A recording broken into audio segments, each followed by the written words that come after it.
लगातार हमने चाहे छात्रों की बात कर ले, पत्रकारों की बात कर ले, महिलाओं की बात कर ले, आदिवासियों की बात कर ले, अल्पसंख्यकों की बात कर ले, जब से मोदी की सरकार बनी है, चाहे वो शाहीन बाग का आंदोलन पिछले साल रहा हो, चाहे ये आंदोलन, सरकार का पैटर्न समझने की जरूरत है। सरकार आपको इग्नोर करेगी और आपका एक कमजोर कड़ी देख के फिर गुंडों से भिजवा के दंगे करवाएगी। शाहीन बाग का आंदोलन याद कीजिए, जब यही होना शुरू हुआ उसके बाद दिल्ली में दंगे होने शुरू हो गए। और हम यहाँ पे जिसलिए जुटे हुए हैं, हमको ये समझना होगा कि सरकार ने हमारे साथियों को, चाहे वो हाथरस में साथी हो, चाहे हमारे साथी मनदीप पुनिया हो, उनको गिरफ्तार किया है। उनको जल्द से जल्द रिहा करे और उनके खिलाफ जो भी फर्जी मुकदमे जिन भी धाराओं में दर्ज किए गए सब वापस ले। इस तरीके से नहीं चलेगा कि आप किसी को भी उठाकर जेल में डाल दोगे और नहीं उसकी सुनवाई चलती रहेगी। ये नहीं चलेगा, ये लोकतंत्र है और आपको यहाँ हर गलत का जवाब देना होगा। इंकलाब जिंदाबाद, जिंदाबाद, जिंदाबाद। मनदीप पुनिया को रिहा करो, रिहा करो, रिहा करो। मैं एक चीज कहना चाहता हूँ, मनदीप मेरा क्लासमेट रहा है, तो मैंने उसको काफी करीब से देखा है। कॉलेज में भी ग्रेजुएशन के दिनों में थे। जोर से बोलिए। जिस तरह से आरोप मनदीप के ऊपर लगाए गए हैं, यहाँ पे जितने भी पत्रकार साथी आए हुए हैं, उनके ऊपर भी चलते हुए भी उनके ऊपर कोई पुलिस लगा सकती है कि आपने मुझे धक्का दिया। ऐसे आरोप जो है कि आप जाके देखें, सिंकू बॉर्डर जो सभी जा रहे हैं, वहाँ देखिए कितनी बैरिकेडिंग है। तो आप उसको पार कर रहे हैं, हो सकता है कल किसी और को भी पकड़ लिया जाए कि वो जो पार करते हुए उसको हटाने की कोशिश कर रहा था। पुलिस आ जाएगी, उससे बस, तो पुलिस मना करते हैं तो उससे बहस हो ही जाती है। अमूमन जनरल है कि वहाँ पे बातचीत उनसे हो जाती है कि मैं पत्रकार हूँ, मैं जा रहा हूँ रिपोर्टिंग करने के लिए। तो एक गलत उसके ऊपर फर्जी आरोप लगाए गए हैं, क्योंकि उसने जो वहाँ पे किसानों और जो स्थानीय लोग तथा कथित स्थानीय लोग का बीच में जो लड़ाई हुई थी उसका पर्दाफाश किया था, जिसके वजह से दिल्ली पुलिस के नजर में आ गया हो। उसके बाद उसको पकड़ा गया है। और रही बात उसकी जो व्यक्तित्व जो रहा है, वो हमेशा से संघर्ष करने वाला रहा है। पास आउट होने के बाद भी उसने कभी चाह नहीं रखी कि बड़े मीडिया हाउस में जाकर काम करे। वो शुरू से ही जमीन के पे जाके और रिपोर्ट वहाँ से लाता रहा है और वैसे रिपोर्टिंग किया है, रिपोर्टिंग करता रहा है। अभी भी जो किसान आंदोलन में आप जाके देखें तो 2 महीना दिन रह कर रिपोर्टिंग लगातार करना बहुत आसान चीज नहीं होता है। एक दिन आप जाके देखो कितनी परेशानी होती है। वो लगातार 2 महीनों से वो रिपोर्टिंग कर रहा था। तो हो सकता है कि इस समय जो बड़े मीडिया हाउस है, जिस तरह से उन्होंने एक अलग तरीके का जो रोल अपना बना रखा है किसान आंदोलन या किसी भी तरह की सरकार के विरोध में जो प्रदर्शन हो रहा है उसके ऊपर, तो जो मोबाइल जर्नलिज्म जो कर रहे हैं, जो फ्रीलांस कर रहे हैं, उनके द्वारा सच्चाई बाहर आ रहा है। मेरे साथ मौजूद हैं वरिष्ठ पत्रकार और कई किताबों के लेखक अनिल यादव जी। इन्हीं से पूछते हैं, मनदीप पुनिया गिरफ्तारी को किस रूप में देखा जाए? मैं इसको इस तरह से देख रहा हूं कि पहले तो किसानों का दमन करने की कोशिश की गई, लेकिन जब उनके समर्थन में अगल बगल के गांवों के लोग पहुंचने लगे और पत्रकार पहुंचने लगे, क्योंकि बड़े पैमाने पे ये पत्रकार ही हैं गोदी मीडिया के जो लोगों को गुमराह कर रहे हैं, गलत सूचनाएं दे रहे हैं, किसान आंदोलन का मजाक बना रहे हैं। लेकिन इसके जवाब में सच्चे और अच्छे पत्रकार जैसे मनदीप पुनिया, जैसे धर्मेंद्र, जैसे आपको भी मैं गिनता हूं, जब पहुंचने लगे तो उनको चुप कराने के लिए, उनको मतलब एक तरह से ये किसानों पे हो रहे दमन का विस्तार है और ये जो आंदोलन हो रहा है ये किसानों के आंदोलन की पत्रकार शाखा है, मेरा ऐसा मानना है। तो ये उसी दमन का विस्तार है जो पत्रकार सच्चाई दिखाना चाह रहे हैं, उनके पे दमन किया जा रहा है। और मनदीप पुनिया को तो वकील भी नहीं करने दिया गया, घर वालों से भी बात नहीं करने दी गई और अभी तक हम लोग नहीं जानते कि उसको किन धाराओं में न्यायिक हिरासत में भेजा गया। अनिल जी, क्या माना जाए कि जिस तरह से गोदी मीडिया पूरा सत्ता के पक्ष में खेल रहा है और सोशल मीडिया ही था जो तमाम आंदोलन हो, चाहे किसानों हो चाहे दूसरे तबके को कवर कर रहा था, और सोशल मीडिया सरकार पर भारी पड़ रहा है, कैसे उसको धमकी दिया जाए, उसको दबाव में लाया जाए? कहीं उस नजरिए से भी तो नहीं मनदीप पुनिया गिरफ्तारी हुई है, क्योंकि वो सोशल मीडिया के चेहरे बन गए थे इस बीच? निसंदेह सोशल मीडिया के जरिए ही जो कुछ बेहतर लोग हैं, जो सच्चे पत्रकार हैं, और किसानों में भी बहुत सारे नौजवान हैं जो सोशल मीडिया का इस्तेमाल करने में बहुत ज्यादा दक्ष है। तो इनके जरिए ही आंदोलन के बीच में और जनता के दूसरे तबकों के बीच में डायलॉग हो पा रहा है।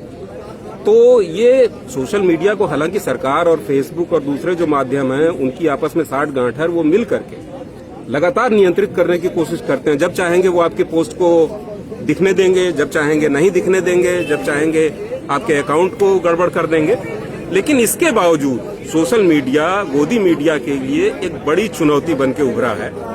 और कहने की जरूरत नहीं है कि मनदीप उसी धारा का पत्रकार है।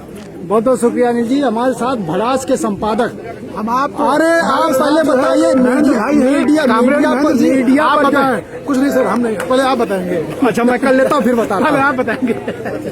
तो देखिए साथियों, इधर शीतल पी सिंह जी दिख रहे हैं, इन्हीं से पूछते हैं। वरिष्ठ पत्रकार और एक युग के कहिए तो युग दृष्टा जिसको हम लोग बोल सकते हैं। सब ये सब है ये लोग हैं जो बच्चे आए हैं, ये करेंगे, यही लोग संभाल रहे हैं। तो अभी जो गिरफ्तारी हुई है मनदीप पुनिया की, मतलब कहा जाए तो पत्रकारों में पहली गिरफ्तारी है।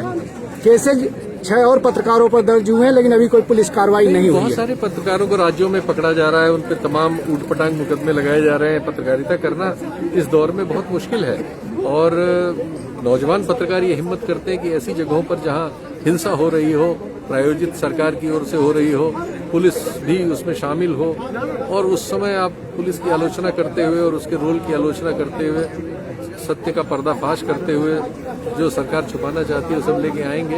ये रिस्क है अब तो इस दौर में। अभी तो देख रहे हैं सिद्धार्थ वरदराजन पे मुकदमा हो गया है और ये सब मुकदमे देशद्रोह और पता नहीं किन किन धाराओं से लगे हुए हैं। राजदीप वगैरह पे हुआ ही है। मृणाल पांडे पे हम पहली बार सुन रहे हैं। उनको पढ़ते थे हम लोग अपने युवावस्था में और बाद में भी लगातार ही उनको। ये तो मतलब समझ से परे है जो कुछ हो रहा है, लेकिन समझ से परे एक तरह से है भी और नहीं भी है, क्योंकि और इतिहास में ऐसे लोग मिलते हैं जब तानाशाही वगैरह जिन देशों में या फासिज्म आया है तो ये सब हुआ है, वहाँ भी तो हमारे यहाँ होगा ये सब। ये है कि हम लोग आजकल उसको देख रहे हैं और भोग रहे हैं। इसमें एक पक्ष मीडिया का जिसको गोदी मीडिया कहा जाता है सरकार पक्ष में खुले तौर पर है। क्या आपको लगता है कि अब आपस में एक अपनी तरह का बंटवारा भी दिख रहा है जिसमें दूसरे मंच बनाने की जरूरत है? बिल्कुल बिल्कुल। अब मीडिया का एक हिस्सा तो वो है जो आप जैसे लोग चला रहे हैं, जिसको देख के जिसने वैकल्पिक मीडिया की रूप लेना शुरू कर दिया और काफी उसकी साख है इस समय इस आंदोलन में, तो वो बहुत देखने में आ रहा है। उसी के बल पे आंदोलन चल रहे हैं, जो अभी किसान आंदोलन रिपोर्ट हो रहा है। तो लेकिन एक मीडिया है जो जिसमें सैकड़ों करोड़ खर्च होते हैं शुरू करने में, चलाने में, वो तो जाहिर है कि कॉमन लोग नहीं चला सकते। तो जो लोग चला रहे हैं उनके interest versus rest of the लोगों के इंटरेस्ट ये क्लैश कर रहे हैं। तो वो उनके इंटरेस्ट को रिप्रेजेंट कर रहे हैं और उनके इंटरेस्ट इस देश में सारे संसाधनों को लूट लेने के हैं और हमारे इंटरेस्ट उन चीजों के बारे में जानने के हैं। ये क्लैश तो होगा और ये हो रहा है। शीतल जी, आप वरिष्ठ पत्रकार हैं, पूरा एक दौर आपने देखा है। आगे क्या इस तरह कोई एक संगठित कोई मंच कोई प्रयास मीडिया की तरफ से होना चाहिए? ये हो रहा है। देखिए, कोई चीज बहुत तैयारी से ठीक है, वो हो तो ज्यादा अच्छी होती है, लेकिन फिर स्वतः स्फूर्त चीजें होती हैं, समाज में रिएक्शन होता है। देखिए हो रहा है ना, इतने सब नौजवान बच्चे सब आए हुए हैं, इनको देख के कितना हौसला मिल रहा है। ये अपने आप आए, एक सब फोन ऑन करके ऐसे आए। कोई हमारे अखबारों ने तो ढंग से खबर भी नहीं छापी इस लड़के की इतनी बेदर्दी से गिरफ्तारी की गई, छीना झपटी उससे की गई, हाथापाई हुई, कहाँ ढंग से खबर आई। लेकिन उससे क्या होता है, इतने लोग आए ना। बहुत बहुत शुक्रिया जनचौक से बात करने के लिए। आइए इधर देखिए, अजीत अंजुम जी हैं और अगर कोई चेहरा बना है इस किसान आंदोलन का तो अजीत अंजुम जी हैं और चेहरे हमारे सामने खड़े हैं।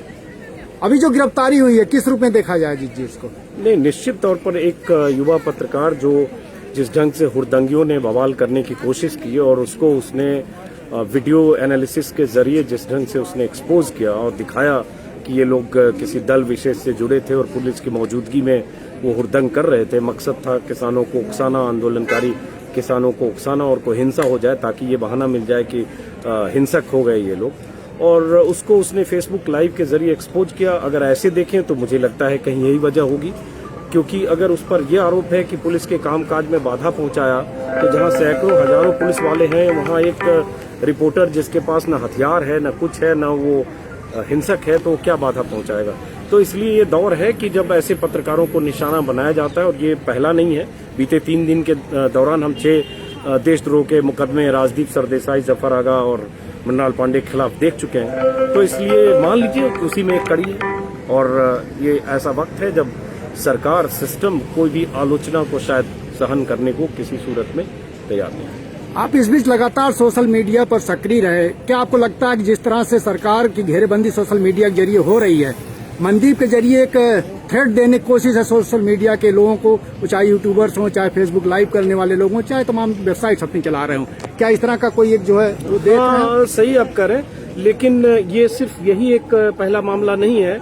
ये किसान आंदोलन में चूंकि सरकार असहज है, और बहुत सारी कहानियां किसान आंदोलन के बारे में वो सब यूट्यूब, सोशल मीडिया पे ज्यादा चलती है, चैनलों पर कम है, तो ये भी एक है। लेकिन आप ऐसे थोड़ा पीछे चले जाएंगे तो यूपी में एक पत्रकार के खिलाफ मिड डे मील में नमक रोटी खिलाने पर भी मुकदमा हो चुका है, और बीते 2 सालों में बहुत मुकदमे हुए हैं यूपी में ही। और मैंने अभी कहा ही कि 6 राजद्रोह का मामला 6 लोगों के खिलाफ अभी है।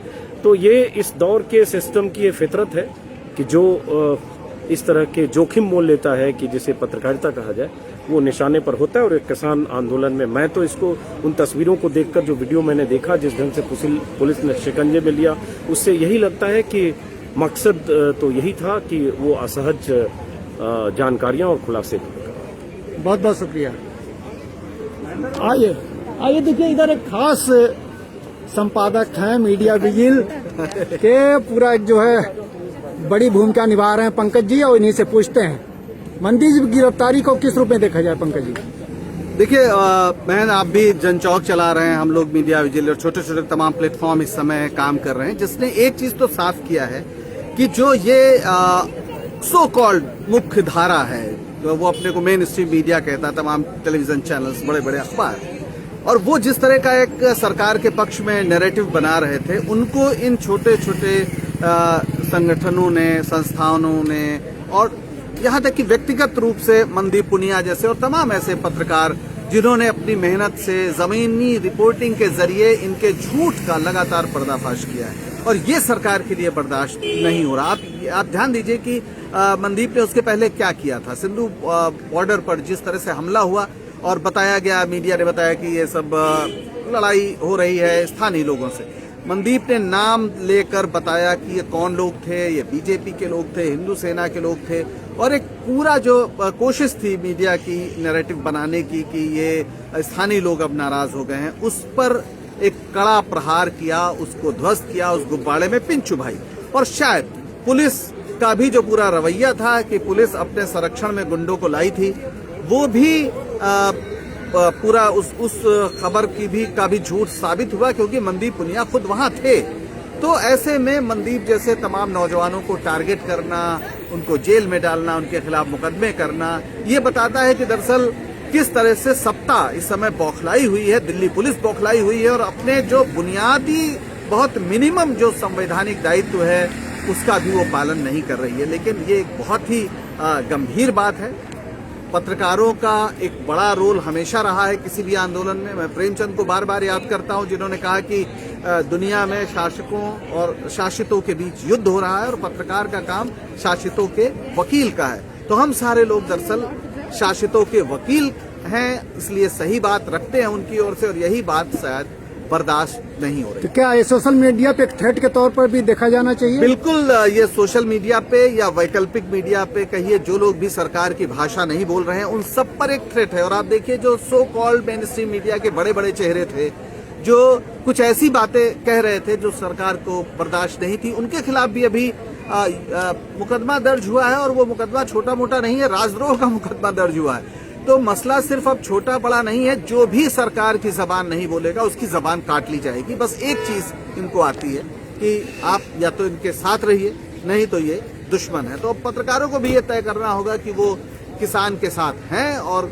अगर जो किसान के साथ नहीं है उसके साथ ये पत्रकारिता और पत्रकार भी नहीं रह सकते। बिल्कुल, देखिए पंकज जी ने कहा है कि ये वैकल्पिक मीडिया के सामने एक थ्रेट है।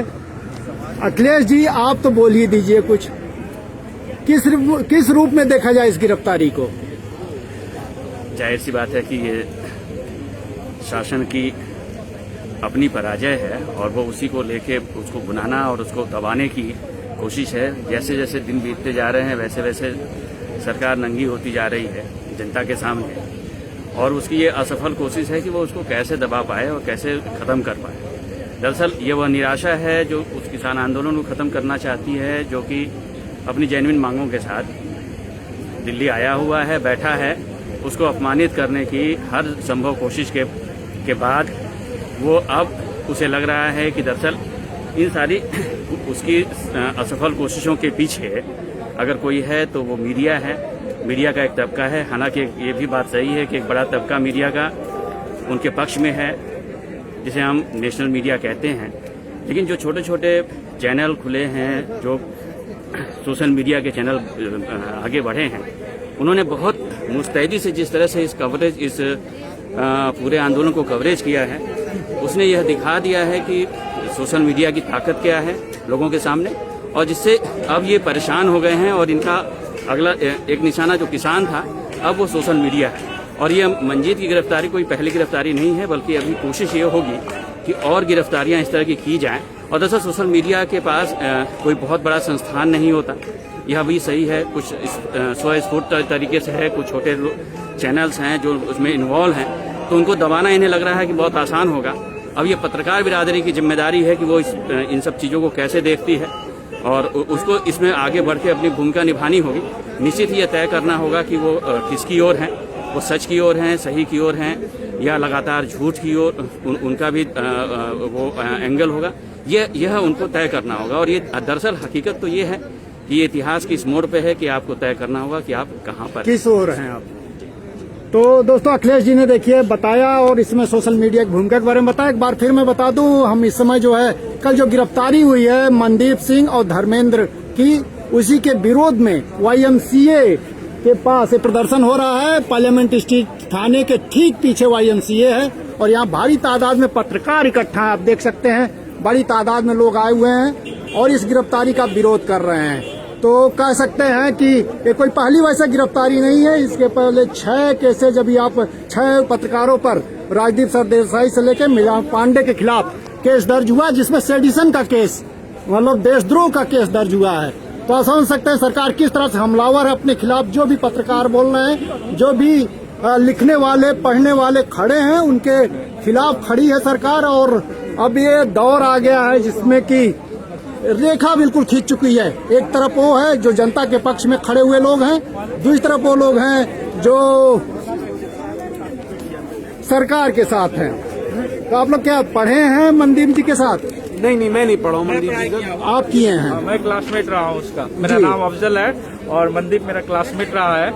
और सिंगू बॉर्डर में भी हम साथ में, जब मैं रिपोर्टिंग करने जाता था तो वो मिलता था मुझे वहाँ पे। तो आप क्या सवाल पूछना, क्या जानना चाहते हैं? सवाल यही पूछना चाहते हैं, अभी जो गिरफ्तारी हुई है आपकी बातचीत हुई है और कब पता चला आपको? मनदीप से कोई बातचीत नहीं हुई है कल से, जब से गिरफ्तार हुआ है। लेकिन जो खबर जो मीडिया में आई है उसके बाद से हमें पता चला कल शाम में उसे पुलिस ने गिरफ्तार किया था। और बाद में रात तक तो पुलिस मानने को तैयार नहीं थी कि मनदीप को हमने डिटेन भी किया है, पकड़ा भी है। तो रात में पता चला कि उसकी गिरफ्तारी हुई है और FIR भी हुआ है। तो जो FIR हुई है उसकी अगर उसको देखें हम तो सरासर मतलब कि गलत उसके ऊपर आरोप लगे हैं। उस तरह से आप भी अभी रिपोर्टिंग कर रहे हैं, पुलिस कभी पीछे खड़ी है, आपके ऊपर भी FIR कर सकते हैं कि आपने जो बैरिकेड है उसे हटाने की कोशिश की।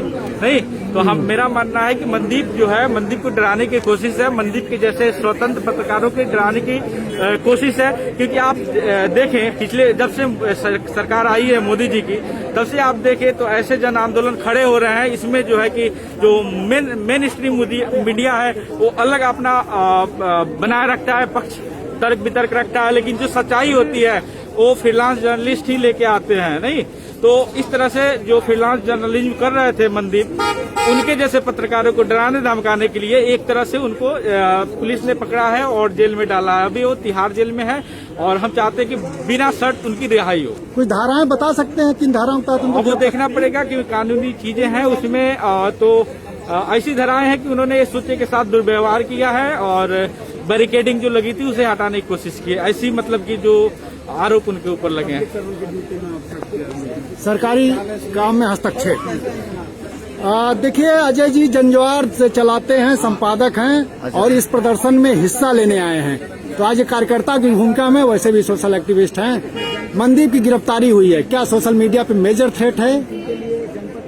देखिए सिर्फ सोशल मीडिया पर नहीं, यह तो जनता पर बहुत बड़ा असर हो रहा है। पत्रकार, उन पत्रकारों की लगातार जुबान बंद करने की कोशिश की जा रही है जो हिम्मत कर रहे हैं बोलने की, क्योंकि बड़े जो मीडिया संस्थान हैं जो पूंजीपतियों के हैं, वह लगातार उन्होंने एजेंडा फिक्स कर लिया है। तो हो ये रहा है कि इन विमर्शों के कारण एक डिबेट उठ रही है और इस डिबेट से उनको समस्या है कि काउंटर व्यू क्यों आ रहा है। जो लोकतंत्र की एक परंपरा रही है कि अगर आप किसी के पक्षधर हैं या कोई जन आंदोलन के पक्षधर हैं तो अपनी बात कहें, सरकार अपनी बात कहती है, मीडिया घराने पूंजीपतियों की अपनी बात कहते हैं, वह तीन धाराएं अपनी बात कहती थी। अब ये है कि हम जो कहते हैं वही आखिरी और वही पहला है, और इसका मतलब ये है कि आप बोलने के अधिकार को लगातार खत्म कर रहे हैं। और जिसको हम तानाशाही या फांसीवाद कहते हैं, वैसी स्थितियां भारत की पत्रकारिता में, आंदोलनों पर तो बहुत पहले आ गई थी, अब पत्रकारिता में भी दिखाई देने लगी। और स्थिति ये है कि जो लोग भी बहुत मामूली संसाधनों में अपनी बात कहने की कोशिश कर रहे हैं, उनमें से मनदीप भी एक हैं। और मनदीप बहुत मामूली संसाधनों में काम करते हैं, वह पत्रकारिता करते, वह एक एक बारीकियां जान रहे थे उस वक्त के आंदोलनों की, और वो सब चीजें चल रही थी, इससे ऐतराज था जी। तो देखिए, धन्यवाद अजय जी। हमारे साथ इस पूरे कार्यक्रम के आयोजक जितेंद्र जी हैं। जितेंद्र जी, पूरा घटनाक्रम बताइए और फिर कैसे आपने फैसला लिया मनदीप वाला घटना? नहीं, अकेले मेरे का फैसला नहीं था। सुबह सुबह अतुल चौरसिया का फोन आया कि हम लोगों को कुछ करना चाहिए, और फिर मुझे लगा यार सही में करना क्यों नहीं चाहिए। एक कोई आदमी ईमानदारी पूर्वक काम कर रहा है तो उसको आप बिना मतलब के किसी न किसी बहाने पकड़ के ले जा रहे हैं। अब देखिए देश में क्या स्थिति हो गई, मुख्य धारा में कितने लोग हैं जो जर्नलिज्म कर रहे हैं। अगर मुख्य धारा में ठीक से कोई जर्नलिज्म कर रहे हैं तो वो तो नहीं कर पा रहा है आज के दिन, वो नौकरी कर रहे हैं। तो मुख्य धारा से हटकर जो कुछ आदमी काम कर रहा है उसको आप काम नहीं करने दे रहे हैं, उसको आप परेशान कर रहे हैं। और ज्यादातर जो जर्नलिस्ट थे जो मुख्य धारा में काम करना चाह रहे थे, कर रहे थे, उनको आपने नौकरी से निकाल दिया। अब स्थिति ये हो गई है कि जो लोग काम करना चाह रहे हैं वो इंडिपेंडेंट है, फ्रीलांसर हैं, और जो फ्रीलांसर है उनके पास कहाँ से कार्ड आएगा? तो आप कहते हैं कार्ड नहीं है, लेकिन किसी तरह से वो आदमी, वही फ्रीलांसर, वही अल्टरनेट मीडिया लोगों को खबर दे रहा है, और पुलिस उसको किसी के कहने पर टारगेट करती है, उसको पकड़ के ले जाती है, क्योंकि वही खबर है। मुख्यधारा के मीडिया में कोई खबर आपको नहीं दिखाई पड़ेगी। तो और इसका एक आप देखेंगे जो पूरा सेटअप हो गया है कि पूरी तरह से विज्ञापन का एक ऐसा तंत्र बन गया है कि अब कोई भी विज्ञापन सरकार तय करती है कि किस किस अपने प्रो वाले को देना है। तो ऐसे भी अखबार का रेवेन्यू जो बढ़ रहा है वो इसलिए बढ़ रहा है कि उनको गवर्नमेंट से विज्ञापन मिलते हैं, गवर्नमेंट का ही विज्ञापन, लेकिन अल्टरनेट मीडिया के पास कोई विज्ञापन का ये नहीं है। तो किसी तरह से कटौती करके काम कर रहे हैं, और उसको इस तरह से आप टॉर्चर करेंगे, इस तरह से आप मुकदमा दर्ज करेंगे, उस तरह से जेल ले जाएंगे। तो हम लोगों को लगा कि ये बहुत ही खतरनाक ट्रेंड है। इतना बढ़िया ये लोग कर, हाँ अगर ईमानदारी पूर्वक काम कर रहा है, हो सकता है कि कहीं भूल हो, तो भूल के लिए तो भूल है ना, आप उसके ऊपर, ऐसे भी उसने भूल नहीं किया है कोई भी, वो तो वो बता रहा है कि आप कैसे बीजेपी के गुंडे आके वहां पर मार रहे थे, उन्होंने आइडेंटिफाई किया उस आदमी को, और आपने उसको मुकदमा दर्ज कर दिया इसलिए कि, और जेल में डाल दिया। अभी जिस तरह के हालात बन रहे हैं और अभी सोशल मीडिया का प्लेटफॉर्म पूरा बिखरा हुआ, कोई संगठित रूप नहीं ले रहा है, इसमें क्या आप कोई आवश्यकता महसूस करते हैं, कोई मंच बनाया जाना चाहिए, क्योंकि ये हमले और आगे बढ़ सकते हैं? वो तो बढ़ेंगे ही बढ़ेंगे, और इसके लिए जो सोशल मीडिया पर हैं, खास करके जो अल्टरनेट मीडिया की तरफ हैं, काम कर रहे हैं, और जो जिनको लग रहा है कि एक पॉसिबिलिटी है, मुझे लगता है कि उसकी तरफ एक संगठित होकर काम करने की जरूरत है। अगर शायद संगठित होकर काम करे तो बेहतर स्थिति बनेगी, कुछ काम होगा, और शायद गवर्नमेंट के दबाव को मतलब किसी तरह से कम करने में वो ये होंगे। बहुत बहुत शुक्रिया जितेंद्र जी जनचौक से बात करने के लिए। नित्यानंद गायन जी हैं, कवि हैं, पत्रकार हैं और फ्रीलांस जो है जर्नलिस्ट हैं। नित्यानंद जी, मनदीप के साथ भी आपने काम किया है, तो अभी जो कल घटना हुई है उसके संदर्भ में बताइए, और मनदीप पिछले दिनों जो 2 महीने में जिस भूमिका में थे उसके बारे में अगर कुछ बता सके तो अच्छा रहेगा। देखिए, मनदीप के साथ हम पहले भी काम किए, मीडिया विजिल हो या दूसरी जगह हम लोग काम कर रहे थे, और मनदीप बहुत डेडिकेटेड जर्नलिस्ट है, मतलब जिसको बोलते बहुत ईमानदार पत्रकार वो हैं, युवा हैं और जोश भरे हैं। मनदीप का आपने देखा होगा कि जब से किसान आंदोलन शुरू हुआ वो पंजाब से मतलब 26 तारीख से पिछले 26 नवंबर से वो लगातार इस चीज को कवर कर रहा था और जहाँ पे मतलब बाकी पत्रकार नहीं जा पाए, जहाँ पे आंसू गैस के गोले और तमाम चीजों में उसके विजुअल्स अभी भी मौजूद हैं। आप देखें कि तमाम उन्होंने जहाँ पोस्ट किया वहाँ पर वो चीजें हैं, बावजूद उसके उन्होंने हर कोना दिखाया। अब हुआ क्या कि कल जब ये वीडियो जो आया उससे पहले मनदीप का जो फेसबुक लाइव है वो आप देख लीजिए, जिसमें उन्होंने खुलासा किया जो किसानों पे जो हमले करने वाले थे एक एक को आइडेंटिफाई किया। वो सारे बीजेपी के नेता थे, लोकल नेता थे, उनकी तमाम फोटो जो है अमित शाह और दूसरी जगह उसने खुलासा किया। उसके बाद ये एक्शन हुआ। दूसरी बात यह है कि मनदीप को जिस तरह से गिरफ्तार किया गया है उसको मतलब जिस तरह से जिस अमानवीय तरीके से उसको 10 लोगों ने खींचा और जैसे करके वो ले गए, पत्रकार के साथ व्यवहार नहीं है। दूसरी बात है कि जो धाराएं लगाई गई है, क्योंकि मनदीप उस तरह का नहीं है। मनदीप बहुत वो एग्रेसिव नहीं है, वो जुनूनी है, लेकिन वो एग्रेसिव नहीं है या वो एब्यूज नहीं करता। दूसरी बात है कि पुलिस ने जो उनको कहा कि ये सरकारी काम में बाधा डाल रहे थे, एक पत्रकार जो मोबाइल से जो है वो कैसे, आप बताइए कि कैसे बाहर डाल सकता है? क्या वो चाकू दिखा रहा था, वो कोई छुरी दिखा रहा था? एक मोबाइल एक जो है एक पत्रकार 2 मिनट हमको इनका ले लीजिए। एक पत्रकार जो अपना काम कर रहा था आपने उसको लिया और आपने जो है पत्रकारिता का गला घोटने का प्रयास किया। ये सरकार की नीति है और ये शुरू से कर रही है। तो नित्यानंद जी बोल चुके हैं। देखिए अभिषेक जी हैं, मैं बताऊं जनपद के संपादक है। मनदीप पुनिया लगातार जनपद के लिए इस बीच काम कर रहे थे, फेसबुक लाइव से लेकर तमाम उसमें सक्रिय थे। आप कल से ही रात से लगे हुए हैं मनदीप की पूरी गिरफ्तारी जब हुई, तो अब कल के शाम के बाद का पूरा घटनाक्रम आप बता सकते हैं? हाँ, देखिए कल शाम को मैं गाजीपुर बॉर्डर पे था और वहाँ मुझे फोन आया, एक पत्रकार का ही फोन आया और उसने बताया कि सर ऐसा ऐसा हो गया है, मनदीप को उठा लिया है पुलिस वालों ने। ये 7-7:15 बजे के आसपास की बात है। तो मुझे बहुत मतलब जो है इस पे संदेह नहीं हुआ, मुझे लगा कि हो सकता है क्योंकि होता रहता है ये सब। लेकिन फिर भी मैंने कंफर्म करने के लिए 2-4 लोगों को फोन लगाया। हाँ, तो बात सही निकली और उसके बाद फिर हम लोग को ये समझ में नहीं आया क्या किया जाए। सबसे पहली तो चिंता ये थी कि मनदीप कहाँ है। हाँ, फिर उसके बाद ये आई कि 2 पत्रकार उठाए गए हैं, धर्मेंद्र सिंह उठाए गए हैं। तो अब ये 2 पत्रकार हैं कहाँ बाय द वे? थाने पे लोगों ने पता लगाया, कम से कम 15-20 पत्रकार गए पता लगाने के लिए। मैं यहाँ से कोऑर्डिनेट कर रहा था, लोगों से बात कर रहा था। थाने पर तो उसका पता लगा नहीं, देर रात तक नहीं पता लगा। रात में तकरीबन 1-1:30 बजे के आसपास ये सूचना आई थाने से कि एफआईआर हो गई है मनदीप के ऊपर। 52 एफआईआर संख्या 52/21, 186, 332, 353 और 34 धारा में। तो हमने कहा कि चलिए कम से कम एफआईआर अगर हो गई है तो गनीमत है कि अब कम से कम पुलिस की ओनरशिप है। हाँ, आदमी लापता है तो ठीक है, बॉडी नहीं है, मिल रही है, पता नहीं है, लेकिन एफआईआर हो गई है तो प्रोड्यूस तो करेंगे ही 24 घंटे के अंदर। तो थोड़ी सी राहत मिली और रात में हमारे साथियों को वहाँ ये बताया गया कि सवेरे आप 8 बजे थाने आइए, वहाँ पे लड़का मिल जाएगा। ठीक है। सुबह 7 बजे जो है मेरे पास एक फोन आया, मैं उस समय झपकी में था हल्की, और सुबह 7 बजे मेरे पास एक फोन आया कि वो थाने पहुंच चुका है। और उसके बाद से हम लोगों ने परस्यू करना शुरू किया तो फाइनली ये पता चला कि अलीपुर थाने में जो है हवालात में जगह नहीं थी, तो उसको जो है भेज दिया था समयपुर बादली थाने और वहां से उसको वो 2 बजे मजिस्ट्रेट के सामने पेश करेंगे तिहाड़ के कैंपस में। उसके बाद तिहाड़ कैंपस में पेश किया गया, वहां पे 2 बजे का टाइम दिया गया था पेश करने के लिए।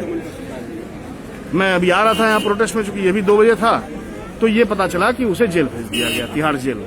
तो हुआ ये दरअसल कि 2 बजे उसको प्रोड्यूस करना था ये पुलिस के मुताबिक, और इन लोगों ने पहले प्रोड्यूस कर दिया और उसका डिफेंस लॉयर जो था वो टाइम पे पहुंच नहीं पाया। हाँ, डिफेंस लॉयर टाइम पे नहीं पहुंच पाया तो बात हो नहीं पाई, उसको भेज दिया बैरक नंबर 8 तिहाड़ में। अभी ताजा खबर ये है कि वहाँ पे वकील अभी भी मनदीप की ओर से जज से आर्ग्यूमेंट कर रहे हैं और ऑर्डर अभी तक नहीं आया है। ऑर्डर आते ही पता चलेगा कि उसको जुडिशियल कस्टडी के कितने दिन में भेजा गया है। धाराएं कौन कौन लगाए हैं? 186, 332, 353 और 34। 2 बातें हैं। पहला